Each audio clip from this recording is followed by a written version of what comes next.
एक पूरा इकोसिस्टम जो है वो इसमें लग जाता है।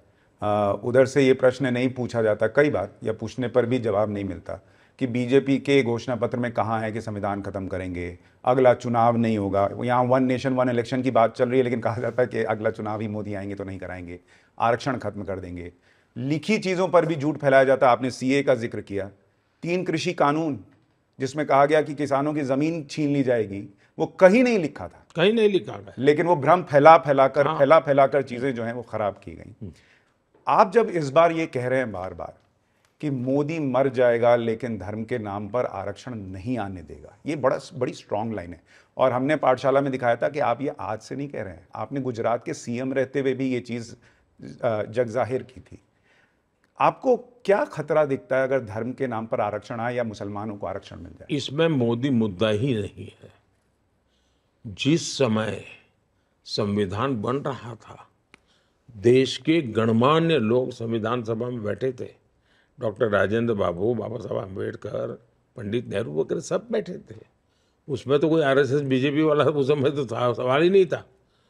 ऐसे और सभी संप्रदाय के लोग बैठे थे और सबने मिल बैठ करके लंबी चर्चा के बाद तय किया कि भारत जैसे देश में धर्म के आधार पर आरक्षण भारत को नुकसान करेगा, ये लंबी सोच के लिए ठीक नहीं है।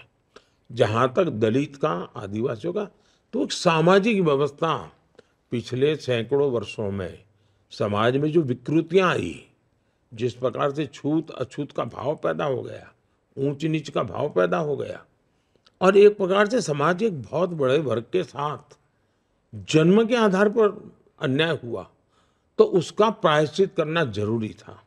और उसमें ये सुझाव निकला, और ये निर्णय भी सनातनियों ने किया है। संविधान सभा में जो लोग बैठे थे सब सनातनी थे, जितने बैठे थे सब सनातनी थे। नेहरू जी जैसे कुछ अपवाद हो सकते हैं कि जो अपने आप को उससे ऊपर मानते हो, लेकिन ज्यादातर वही लोग, राजेंद्र बाबू टीका करके बैठते थे, ऐसे लोग बैठे थे। उन्होंने निर्णय किया था कि हमें ये प्रायश्चित करना है, आरक्षण देना है। और इसलिए मैं उस भावना से जुड़ा हुआ हूं। मैं संविधान के स्पिरिट को जीना चाहता हूं। मैं संविधान के शब्दों का प्रतिष्ठा बढ़ाना चाहता हूं। और इसलिए मैं डे 1 से कह रहा हूं कि संविधान की भावना के विरुद्ध धर्म के आधार पर आरक्षण। इसका मतलब ये नहीं कि मुसलमान को बेनिफिट नहीं मिलेगा। जैसे हमने जब पार्लियामेंट में 10% का किया आरक्षण, कि सामान्य जाति के गरीब लोग हैं उनको, और कोई झगड़ा नहीं हुआ, किसी का लूटा नहीं, चोरी नहीं की, सामान्य वर्ग के, चाहे वो ब्राह्मण होगा, बनिया होगा, उसका बेटा भी अगर वो गरीबी वाला है उसको मिलेगा। उसमें मुसलमान समाज के भी जो आरक्षण कहीं मिलता नहीं है, उनके भी गरीब लोग हैं, उसमें हकदार है। मतलब हक नहीं छीन रहे हैं, धर्म को आधार मानने से हम विरोध कर रहे हैं। इकोनॉमिकली वीकर सेक्शन हम मुसलमान को नहीं देंगे ऐसा मैं नहीं कह रहा हूं। मैं कहता हूं धर्म के आधार पर रचना नहीं हो सकती। इस देश में गरीब है तो हिंदू हो, मुसलमान हो, ईसाई हो, पारसी हो, कोई भी हो, सबको बेनिफिट मिलना चाहिए। जहां तक आदिवासी और दलित का सवाल है, इसके पीछे हजारों साल का इतिहास पड़ा हुआ है, और इसलिए वो एक स्पेशल कारण है। और जो संविधान ने सही निर्णय किया, बाबा साहब आम्बेडकर ने सही निर्णय किया, और जो आज भी देश उसका रिस्पेक्ट करता है, हर पॉलिटिकल पार्टी रिस्पेक्ट करती है, और मैं नहीं मानता हूं कि कोई पॉलिटिकल पार्टी इसका विरोध करेगी। यानी आप हिंदू मुसलमान नहीं करते, मुसलमान करने वालों के विरोधी है। मैं ये धर्म के आधार पर वोट बैंक के खेल जो खेले जाते हैं ना, अब उन्होंने इस बार मैनिफेस्टो में कहा है कि हम जो ठेके देंगे वो ठेके इस पद्धति से देंगे। ये देश कैसे चल सकता है जी? ठेका दिया जाता है कि उनकी क्षमता है कि नहीं, रिसोर्सेज है कि नहीं, एक्सपीरियंस है कि नहीं, ट्रैक रिकॉर्ड है कि नहीं, सरकार के कामों को करने का उनका ये सारे चीजें देख करके ठेका दिया जाता है। अब आप कहते उसमें भी आरक्षण होगा, और वो माइनॉरिटी के लिए आरक्षण होगा। तो इसके बदले में जब लोग कहते हैं कि आप मुसलमान विरोधी हैं, वो कहते हैं कि मुसलमानों को इस देश में डराया जाता है, मोदी इनके खिलाफ हैं, हिंदू मुसलमान करते हैं जब चुनाव होता है। जब अटल जी की सरकार थी तब भी हमारे मैनिफेस्टो में रहता था राम मंदिर, तब भी रहता था 370, तब भी रहता था यूसीसी। मोदी की सरकार है, अब जो काम हो गया वो नहीं रहता है, जो बाकी होगा वो रहता है। जहां तक हमारा सवाल है, ये सिद्ध करे कि भाई ये हमारा, जैसे मैं कहता हूं भाई, सैचुरेशन मुझे करना है, सरकारी योजनाओं का सैचुरेशन। मतलब गांव में 50 लोग हैं जिनको घर मिलना चाहिए, मतलब 50 को मिलना चाहिए, 49 को नहीं।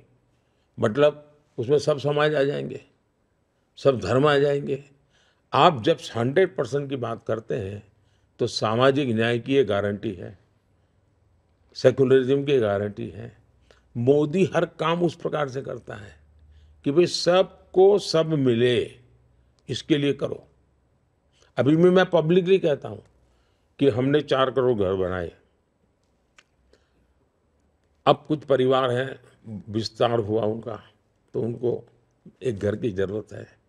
तो राज्यों से मुझे कहा जाता है साहब अगर कुछ और मकान हो जाए, तो मैंने कहा चलो भाई 3 करोड़ और हम प्लान करते हैं, शायद 3 करोड़ की जरूरत नहीं पड़ेगी। तो मैं पब्लिकली अभी सभाओं में कहता हूँ कि भाई आप चुनाव में जाते हो तो जाइए, लेकिन मेरा एक काम करिए, अगर कहीं कोई नज़र आ जाए कि जिसको अभी घर मिला नहीं है, नल से जल मिला नहीं है, गैस का कनेक्शन नहीं मिला है, रह गया है, तो आप उसकी चिट्ठी मुझे लिख दीजिए और उसको मेरी तरफ से कह दीजिए कि मोदी की गारंटी है कि तीसरे टर्म में ये मिल जाएगा। और मैं कहता हूँ आप ही मेरे मोदी है, क्योंकि मुझे काम करना है। मैं वहां ये नहीं कहता हूँ इस धर्म के उस धर्म के। तो एंटी मुस्लिम जब कहते हैं, कैसा लगता है? न हम इस्लाम के विरोधी हैं, न हम मुसलमान के विरोधी हैं, हमारा ये काम ही नहीं है। जहां तक गाली देते हैं, ये नेहरू के जमाने से एक नैरेटिव बना हुआ है, इस प्रकार की गाली देने का। दूसरा, पहले गाली देते थे क्योंकि उनको कम मेहनत में ज़्यादा मुनाफे वाला काम था, क्योंकि भी गाली दे दो ये मुसलमानों के दुश्मन है तो आप अपने आप मुसलमान के मित्र बन जाते हो, कुछ किए बिना, तो मुफ्त में फ़ायदा मिलता है। तो इसलिए उन्होंने ये एक भय का वातावरण बना करके फ़ायदा लेने के लिए दुकान चलाए रखी है। मुसलमान समाज अब समझदार है। जब मैं 3 तलाक का कानून ख़त्म करता हूँ, परंपरा ख़त्म करता हूँ, तो मुस्लिम बहनों को लगता है कि अरे तो जेन्युइन आदमी है। मैं जब आयुष्मान कार्ड देता हूँ तो उसको लगता है यार ये तो जेन्युइन व्यक्ति है। मैं कोविड का वैक्सीन देता हूँ तो उसको लगता है यार ये तो जेन्युइन आदमी, हमारे साथ तो कोई भेद ही नहीं कर रहा है। इनकी परेशानी ये है कि उनका झूठ अब पकड़ा जाने लगा है, इसलिए उनको ज़्यादा भ्रम फैलाने के लिए बिना सर पैर के झूठ बोलने पड़ रहे हैं। और प्रधानमंत्री जी, इसमें छोटा सा मैं एक सवाल और जोड़ रहा हूँ कि इसमें कोई दो राय नहीं कि आपकी किसी योजना में हिंदू मुसलमान हुआ, घर मिलना है, गरीब को मिलना है, वो गरीब कोई भी हो सकता है। लेकिन 2002 से आज 2024 हो गया, हम और आप किसी सामान को खरीदने जाएंगे तो 2 साल 3 साल के बाद शायद नहीं खरीदेंगे, कुछ नया ट्राई कर लेंगे। 22 साल से यही नैरेटिव कैसे मुसलमान बार बार खरीद ले रहा है या मान ले रहा है कि मोदी आएंगे तो मुसलमान को खत्म कर देंगे।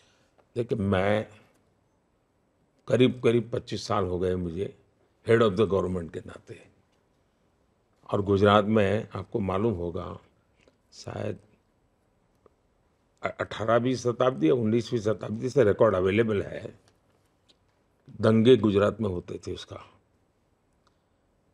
10 साल में 7 साल दंगे होते थे। 2002 के बाद गुजरात में एक भी दंगा नहीं हुआ है। गुजरात में मुसलमान जो हैं आज बीजेपी वोट देना दे रहे।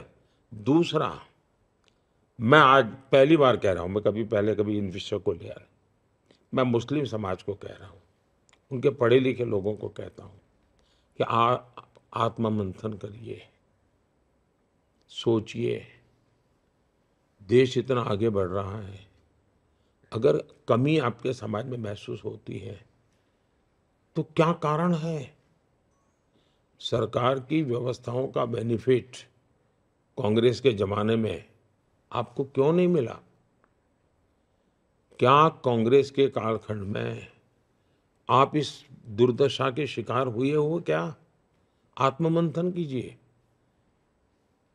और एक बार तय कीजिए, ये आपके मन में जो है कि सत्ता पे हम बिठाएंगे, हम उतारेंगे, उसमें आप अपने बच्चों का भविष्य खराब कर रहे हो। मुसलमान समाज दुनिया में बदल रहा है जी। आज मैं गल्फ के देशों में जाता हूँ, इतना सम्मान व्यक्तिगत रूप से मुझे मिलता है और भारत को भी मिलता है। उन सबको लगता है हमारे यहाँ विरोध हो रहा है। अब सऊदी अरेबिया में योगा ऑफिशियल सिलेबस का सब्जेक्ट है। यहाँ मैं योगा की बात करूँ तो आप ये चला दे एंटी मुस्लिम है। मैं गल्फ के देशों में जाता हूँ, ये सारे अमीर लोग जो है हमारे साथ बैठते होंगे, लंच या डिनर में जरूर मुझे योगा के विषय में पूछते हैं कि मोदी जी इसका स्पेशल ऑफिशियल ट्रेनिंग लेना है तो क्या करना, कैसे करना। कोई कहते हैं कि मेरी पत्नी इंडिया जाती है योगा सीखने, साल में 1 महीना तो बोले वहीं रहती है। अमीर की पत्नियां कहती हैं जी, उनके परिवारजन आते हैं। अब यहाँ उसको उन्होंने हिंदू मुसलमान बना दिया, योगा को भी। अब ये जो कर रहे हैं, मैं मुसलमान समाज से आग्रहपूर्वक कहता हूँ, कम से कम अपने बच्चों की जिंदगी को तो सोचो, अपना भविष्य तो सोचो। मैं नहीं चाहता हूं कोई समाज बंधुआ मजदूर की तरह जिंदगी जिए क्योंकि कोई डरा रहा है, क्योंकि कोई डरा रहा है। दूसरा, अगर आप बैठना उठना शुरू करोगे, भाजपा वाले आपको डर वाले लगते हैं, अरे जाओ ना 50 लोग बैठ करके भाजपा कार्यालय में एक दिन बैठे रहो, निकाल देंगे क्या आपको? आप देखिए क्या चल रहा है, कौन निकाल देगा आपको? कब्जा करो ना जाके बीजेपी कार्यालय का, कौन रोकता है आपको?